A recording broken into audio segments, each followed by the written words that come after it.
Frederic aba n'umuyobozi wa Zafu Rwamagana baga mfite amatsiko menshi n'ubwuzu bwo kuzabona uyu munsi kuko ni bwa mbere iyo umuntu akoze ikintu bwa mbere yaba gifitiye amatsiko numva nishimye cyane nari mwitegereje nishimye Imana ntabwo twari tuzi ko dushobora gukora igikorwa kingana gutya ntabwo twari tuzi ko twakwitabirwa n'abantu bangana gutya ntabwo twari tuzi ko dushobora kuririmba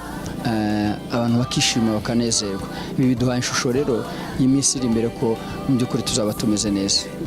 ubu ngubu tugiye gukomeza rero twamaze kubona ko byose tubishoboye hanyuma badutegerezaho nuko tugiye gukomeza ibikorwa tugiye kongera gushira indirimbo hanze nanone tugiye gukomeza na album z'amashusho tuzabikora byose kandi ndabizi kuko bizabanezeza nkuko nanone mubizi Zion Temple n'umwaka wo kuramya no guhimbaza niyo nsanganyamatsiko cyangwa se intego nyamukuru turakomeje yego hanyuma nubuye butumwa w'abanyarwanda bagukurikiye mu by'ukuri ubutumwa n'abanyarwanda nuko Imana igira neza kandi Imana ikora ibitangaza ico nababwira mu by'ukuri kuramya no guhimbaza ni kimwe mu nkingi zubaka umukristo rero ico nabakangurira urubyiruko abari hanze nuko baza tugafatanya kuramya Imana kuko ni ubuzima kandi bigira ico bidufasha mu Imana gukora mu nzu mu mwuka no mu buryo bwo gutera imbere mu buryo bw'Imana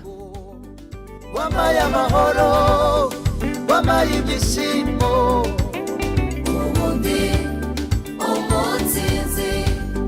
wamaya mahoro